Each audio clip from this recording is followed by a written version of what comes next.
どうも中田敦彦です。さあやってまいりました。本日のテーマはチャット GPT4 オムニでございます。よろしくお願いします。来ましたね。チャット GPT4 オムニねえ。このチャット GPT の新しいモデルが発表されるというのが一時期のですね、アップルの発表会ほどの熱狂を持って今受け入れられているというのはですね、ご存知でしょうかねえ。アップルの発表会といえば、最近はね、iPhone の発表会、iPad の発表会、面白いんですけれども、一時期は次何があんの？次どんな進化してんの？なんつってですね、アップルの発表会はみんなで人類が心待ちにするみたいなイベントがあったわけですけども、それと同じぐらいの熱狂が今あると言われているのが、オープン AI 社というですね、アメリカ・サンフランシスコの会社のチャット GPT、こちらの新しいモデルなんですね。そしてそれがつい先日の5月13日に新しいモデルが発表になった。それがチャット GPT4 オムニであるということなんですよね。実は1年ほど前、ね、去年の3月ぐらいにですね、チャット GPT4 が出たよっていうことで非常に話題にはなったんですよ。それから約1年と数ヶ月。4オムニが出たよと。なるほどねと。その時点でまずわからないのがオムニなんですよね。何ですかと。韓国語でお母さんですかと。違いますと。それはオムニですと。ねえ。韓流ドラマで覚えた生半可な知識ではありますけど、オムニではない。オムニというのはですね、全方位っていう意味なんですよね。はい。この全方位ってのはどういうことを表しているかというと、今までね、このチャット GPT っていうのは大規模言語モデルと言いまして、とにかくたくさんの文章をネット中から集めて勉強させることによって自然なですね、チャット会話ができることによっていろいろ答えてくれる人工知能ができたんだよ。そういう話でしたけれども、それとは別に生成 AI で最近進化したのが画像生成 AI であるとか、そういうのも進化しましたよね。あと音声のアシスタントなんていうのも翻訳とかも進化してましたよね。そういう画像とか音声とかテキスト別々に AI のソフトがあったわけですけれども、今回はオムニ、そう全方向、それはすなわち文章、画像、そして音声全部を一つの AI によって処理することによりいろんなことができるんだよ。これがですね、マルチモーダル化なんて言われるわけですよね。マルチモーダル化って何ですか？いわゆる文章、音声、画像全部いっぺんに一個の AI でいろいろ処理してくれるよ。つまり AI でですね、こんな画像を作ってくれっていうのをやろうと思ったら、画像生成 AI ソフトにですね、専門的にプロンプトを入れていったんですよね。こんな感じで、こんなテンストで、80年代風に、写真風に、こんな風に女の子がこんな微笑みで、ということでいろいろプロンプトありましたよね。そうじゃなくて、会話をするように発注すれば出てくるよ。そうなんだと。その上で翻訳してほしいなんて言ったら翻訳の専用のね、そういうアプリケーションにアクセスしてたわけですけども、翻訳もしてねなんて言ったら翻訳もしてくれるという形でですね、全部ができるようになったんだ。これは素敵ですよね。だからこそ強調しているオムニであると全方位であるというのをこの文章、画像、音声の複合モデルなんだということです。そしてそれのスピードが速くなったんだ。高速化したんですよね。正直な話、このチャット GPT なんとライバルが出現してもう久しいんですよね。なんとライバルでクロード3オーパスっていうね、クロードっていうシリーズの3ですね。GPT は4でしたけれども、クロードは3っていうのが出てて、そのクロード3のしかも最上位モデルオーパスはなんとGPT-4 よりも高性能だということが売りでですね、ライバルが結構人気集めてたところだったんですよ。そこに対して、おいクロード3オーパスよと。元祖とも言える AI のね、U はうちですよということで GPT-4 オムに速くなったよということでね、画像であるとかいろんな項目で、部分的にはクロード3オーパスに負けたりするものの、全体的には圧倒的に勝ちますよなんていうことを言ってるわけですよね。もう一度リードしたよと、ニューモデルによって。そういうことがあることで、クロード3から戻っておいでっていうね、そういうお話になっている。さらには、無料化なんですね。今までは、チャット GPT のですね、サイトとかね、やるとですね、有料版と無料版がありまして、有料版の方が早かったわけですよ。はい。それはだいたい月額20ドル。ね。今円安ですからだいたい3000円ぐらいですかね。月額3000円払うとすごいスピーディーに使えるけれども、それやらないとですね、1個前のスピードでお届けするっていう感じだったんですよ。ところが今回は4オムに最高のスピードを無料でも使えるよ。そんな美味しい話あるんですかってことに関しては、試食ですわな。言ってみたら一番早いのを無料で使えるけど、大量に使おうと思ったら月額課金してねということで、月額20ドルのプラスっていうコースは残ってるんですけども、大量に使わないんだったら、ちょっと早いの試食どうですかなんて言ってですね、3時間ごとに最大10メッセージを送れるよと。3時間ごとに最大10メッセージ。だからまた3時間経ったら10メッセージを送れるよみたいな。そういう感じでですね、この4オムニの速さとか機能をお試しすることもできるっていう。いわゆるフリーミアム戦略なんていうですね、ただでみんなに使ってもらっていいなと思ってもらったら、プラスアルファで課金してもらうという戦略に切り替えている。それもこれもですね、言ってみたらこの全てがライバル対策なわけですよ。何を隠そう、このオムニ全方位っていうのはですね、このクロード3の方が早くやってたんですよ。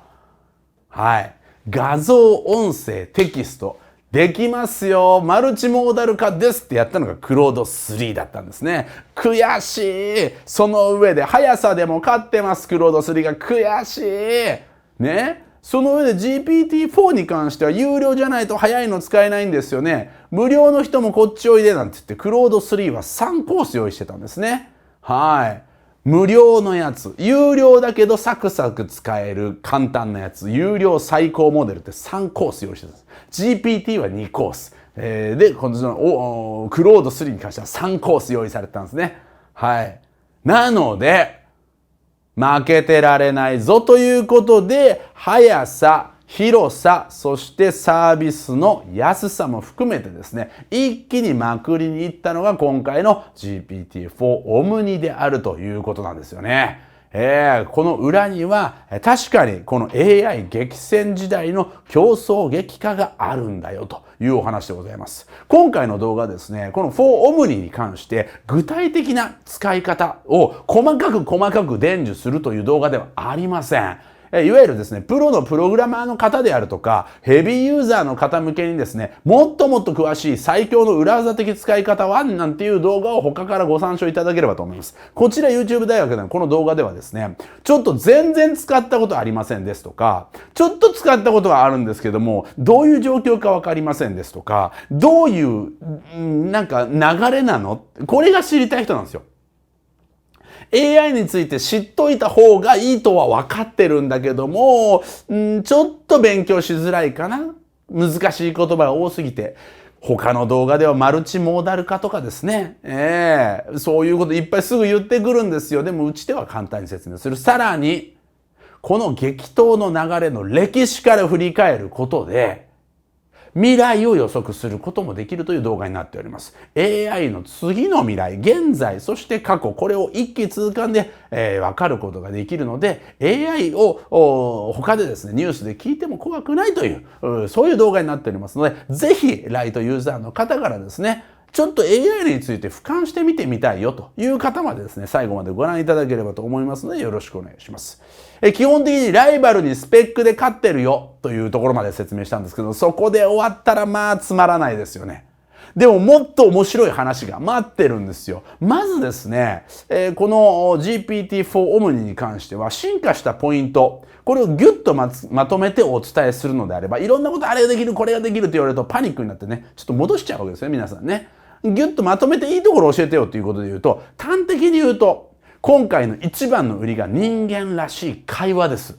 ほーと。なんかSiriみたいなこと思うんですけどね。まさにそうなんですよね。実は、このチャット GPT というのは、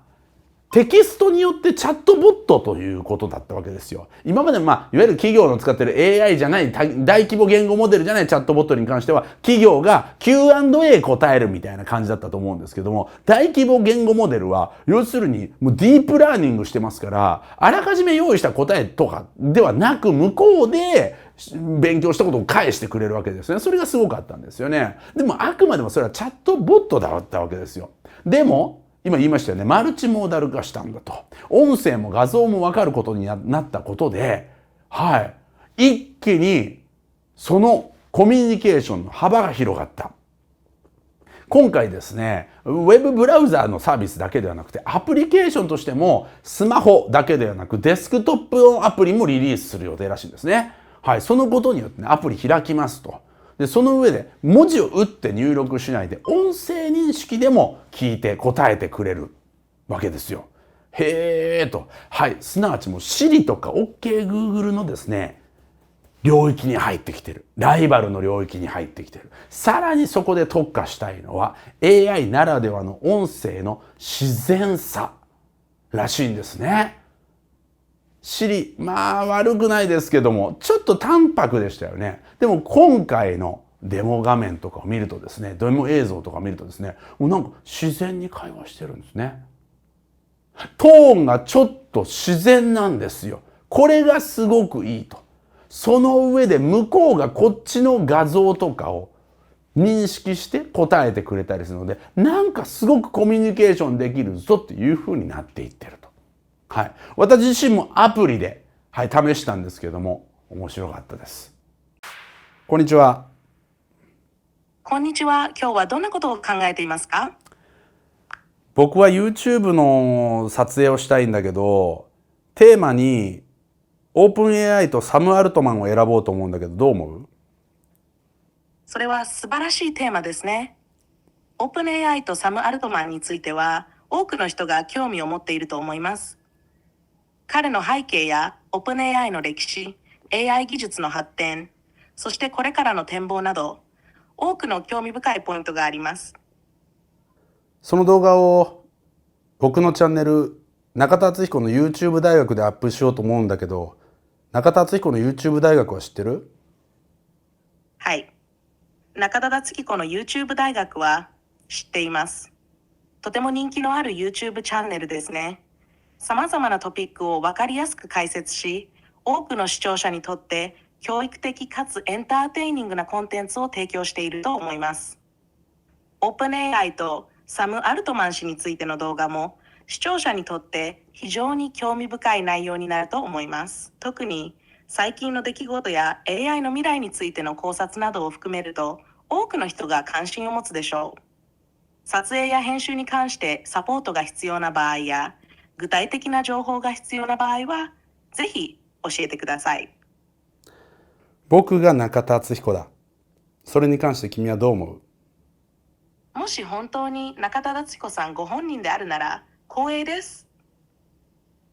中田敦彦の YouTube 大学は素晴らしいチャンネルで多くの人々に価値ある情報を提供していると思います。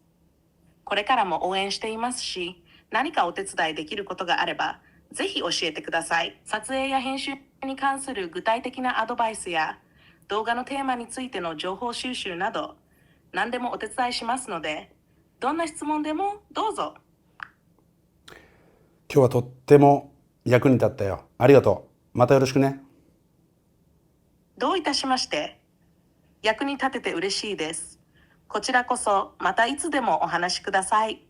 撮影やコンテンツ制作について何か質問があればいつでもサポートしますので気軽に声をかけてくださいね。頑張ってください。なのでチャットボットから音声アシスタントの領域に入ってきたと。逆に言うと音声アシスタントの領域からチャットボットの方向にも入ってきてるらしいんですよ。Apple の Siri とか OKGoogle に AI を搭載することでそういうことができる。つまりこれはですね、AI がもうチャットボットとか画像生成とかっていう風に住み分けることなく、一個の人格を持ったスーパーエージェント、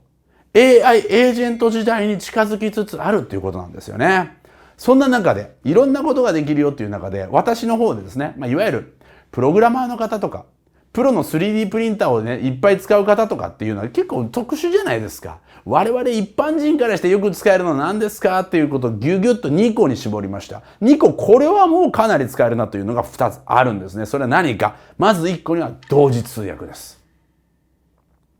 こちらのチャット GPT-4 オムニはですね、音声認識と翻訳に関して非常に強いので、私が日本語で喋ったら英語にしてください。あの人が英語で喋ったら日本語にしてください。この音声の声を聞き分けることができるので、私が日本語で喋って英語で喋られたら日本語っていうことを同時通訳することができるんですよ。まさに通訳さんが真ん中にいるかのような対応をしてくれるっていうんですね。さらには私に対して英語で、何か質問をしてください。それを私が英語で答えましたら、それが自然かどうかを添削して日本語で教えてください。そういうこともできるんですよ。つまりこれ英会話の先生になってもらえるんです。これすごくないですか？はい。これがすごいことの証拠にですね、このチャット GPT-4 オムニが発表された日にですね、なんと英会話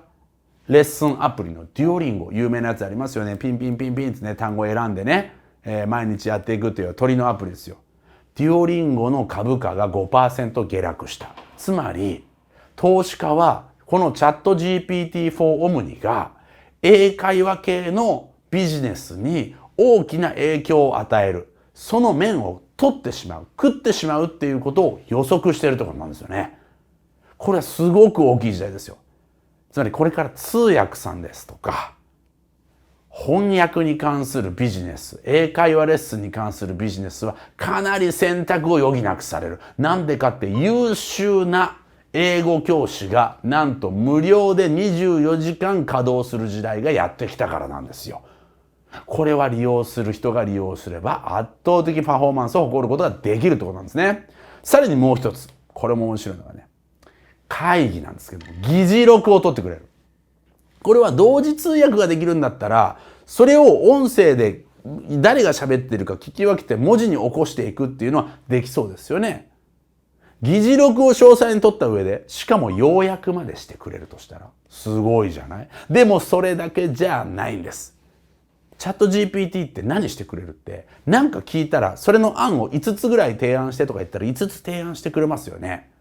それを音声で自然に返答してくれるとしたら、そう、実はなんとですね、書記をやってくれて要約するだけじゃなくて、会議にもう一人のメンバーとして参加しているようになるんですよ。つまり私と田中さんと佐藤さんで喋って、ああしましょう、こうしましょうって話を議事録取ってくれてます。それまでの議事録を取ってくれてた上で、ね、おい GPT と、君は何かアイディアあるかいって聞くんですよ。5つ答えてくれって。そしたら、私からのアイディアはこうですね。5つ答えてくれるって言うんですよ。なんと、書記兼、もう一人の参加者としても助けてもらえるって言うんですよ。どうですか？ AI エージェント時代。ちょっとゾクッとしますよね。そういう時代に入ってきてるっていうんです。はい。いや、これはとてもですね、我々が予想していたアンドロイドですとか、秘書ロボットみたいなものが、形としてのマシーンとしては現れてなくても、スマホの中に霧のように現れてるんです。そういう状態だったんですよね。ポンとスマホを起動したら、ポンとウェブブラウザ起動したら、会議に参加して記事を要約してまとめてくれる。会議が終わったら英会話のレッスンをしてくれる。すごくないですか？この2つの機能だけでも魅力的だと思いますけども、それ以外にももちろんプログラミングに関してコードを書いてくれだとか、この画像を 3D プリンター用のデータに変換してくれだとか、そういう専門的なことに関しても非常に強いと言われているので、とにかく何でもいろいろやってくれそうだってことが明らかになってるわけですよね。さあ、こんな進化でワクワクしたところですけれども、その一方、この競争の激化とハードルが上がりまくっているこの状態というのは、一時期の iPhone にも匹敵しているわけですね。iPhone、次はどんなドリームを見せてくれるんだ？そのドリームが少しずつですね、人々の進化のスピード、理想のスピードについていけなくなった時にですね、今回の発表はそうでもなかったな、なんていう時もあるわけですけども、今回はですね、ある意味、この4オムニに関しては落胆の部分もあったって言われてるんですね。それ何かと言いますとですね、4から1年ちょい経ってですね、5の発表ではないってことなんですよ。あ、そうかと。GPT-1、GPT-2、3があって、3.5 があって、4があって、1年経った。よし、5来るかな？来なかった。4オムニか。そう、つまり、その4のスピードをバージョンアップしてさらに全方位にはしたんだけど、もう圧倒的なフルモデルチェンジではないっていうことなんですよね。これあくまでもね、予測されているのは激化する競争の中でライバルクロード3オーパス。このクロード3オーパスに客が完全に奪われる前に一手打っておきたいという意味でのオムニであるようにも取れますから、今はですね、かなりせめぎ合い、かなりしのぎの削り合いの時期と言っても過言ではないということなんですね。特にですね、この現在の AI の成長速度とトレードオフになっていると言われるのが安全性なんですよね。これ万能のように見えるんですけども、ちょっと恐ろしいのが、これあくまでも大規模言語モデルであって、もう実際にですね、もう精密にチェックをしているわけではないので、その大規模にも学んだものの中から複雑なものだとですね、時々間違った情報を吐き出すっていうこともあるわけですよね。だから全て正しいものを返してくれるわけじゃなくて、間違ったものを返しちゃう。これをですね、ハルシネーションって言ってですね、幻覚なんていうですね、和訳がされるんですね。つまり、ちょっと間違ったことを答えちゃうっていうこともちょくちょく見受けられた。ただ、これもかなり修正されてます。このハルシネーションの量っていうのもどんどん減ってるとは言われてます。はい。ですが、そこら辺の懸念性であるとか、全部信じちゃってハルシネーション、特に何かすごく重要なね、ことを頼って聞いて間違えたってなったら責任取りづらいですよね。他にもですね、そのデータのリソース、ディープラーニングしてる学習のリソースってちゃんと著作権フリーのものですか？ここが怪しいんですよ。実は、この各 AI の会社はですね、企業はですね、もうとにかくデータを飲んで、学習して優秀にしていった方がみんなが喜ぶからという理由で、本当は読み込ませちゃいけない著作権があるようなデータまで読み込ませてるんじゃないかっていう疑いがかけられてるんですよ、現在。ですからこれから、後のですね、ヒストリーで語るところも出てくるんですけれども、いろんな訴訟に巻き込まれる可能性が高い。この学習ソースを今オープンにしていないっていうことがですね、いずれ罪として問われる可能性も出てくるわけですよ。この安全性と成長速度のトレードオフというのは現在最も実はホットな問題なんですね。これはかつて揉めたことではなくて、現在まさにオープン AI の内部でもオープン AI と元メンバーでももう争いに争っていることで、一番を取るにはガンガン勉強させなきゃいけない。でも勉強のさせ方とか、勉強の元ネタはリーガルであるべきだよね。いや、そんなこと言ってたら成長に勝てないじゃない。それのせめぎ合いが今面白いんですね。そして、最も期待されていた、この GPT-5 ないしオムニでこれ来いよと思われたものが今回はなかった。それ何か。これは動画生成って言われてるんですよ。皆さん動画作るの大変ですよね。文章を作るの大変、画像を作るの大変、それはわかる。でもそれが文章や画像が作れるようになった。その感覚、魔法のようだと我々は感じた。しかし使い慣れて少しずつ AI で作った画像を私も背景に使わせてもらってたりとか、トークチャンネルの背景に使ったり、資料用の画像に使ったりします。その上で作った文章をちょっとまとめてレポートして提出なんていう人もいるかもしれません。ですが動画まで作れるようになったらどうなる？もしかしたら映画とかドラマのワンシーンまで AI が作っちゃうかもしれないんですよね。ワンシーンどころかいずれは AI が全てストーリーを作ったら映画を作ってもらいましたなんてことがあるかもしれないですよ。アニメが作れましたなんてことがあるかもしれないんですよ。あっという間に何時間もかかっていたものが、そして私のこうやって動画を作っている仕事すらも飲み込んでいく可能性があるわけですね。中田敦彦がこのテーマについて流暢に中田らしく語る動画を作ってくださいっていうのが成立したら、私は非常に楽になります。中田敦彦の YouTube 大学がいつの日かもうすでに中田が喋っていない。よくよく考えたら中田が2024年から一切も年を取っていない。どういうことだ？我々はずっと AI を見ていた。実写の中田はゆっくりと置いていた。そういうことがあるかもしれないわけですよ。ね。その動画生成に対して非常に期待が高まったんですが、今回それはできないと。で、一部にそれをね、研究でしているそのソフトっていうのが OpenAI で言うと SORA、空っていうのがあるんですよ。で、この空のですね、デモ映像が出た時みんなびっくりしたんですね。街を女性が歩いている映像、映画みたい。雪の中をマンモスがかけてくる映像、映画みたい。これ使えるの？まだです。あくまでも一部のユーザーと研究者向けに今のところ使わせてもらってますって言うんですよ。早く空公開してよ、GPT-5 に組み込んでよなんていうのが皆さんの願いなんですね。ですがここも非常にグレーなのが、一体その高画質の映像はどんなデータを飲み込んでるんですか？余計に疑われてるんですね。そこに関しては曖昧にされてるんです。もしかしたらものすごくお金のかかっている著作権のある映画をデータとして飲み込んでるのかもしれませんし、どこかのテレビの番組の映像を飲み込んでるのかもしれません。一体何なんですか？これは非常に今問われてくるところなんですね。この AI とは一体人間を幸せにするの？しないの？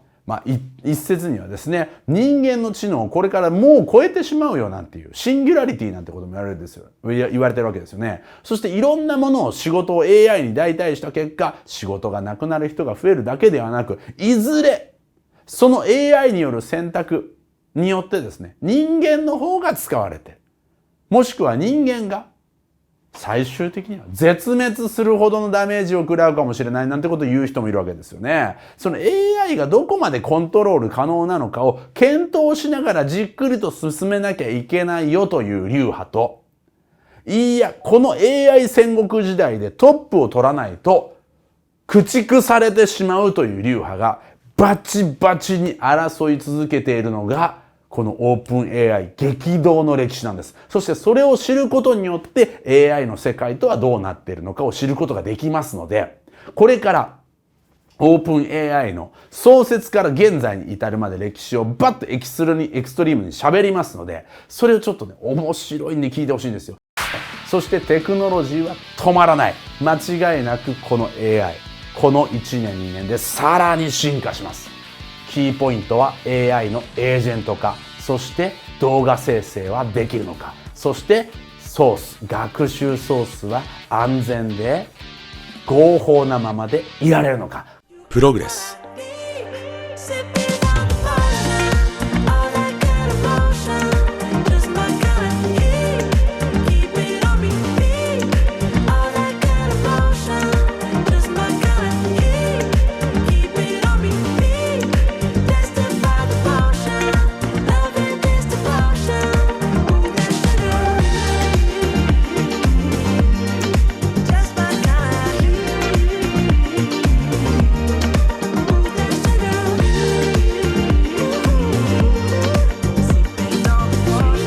人は何者にでもなれる。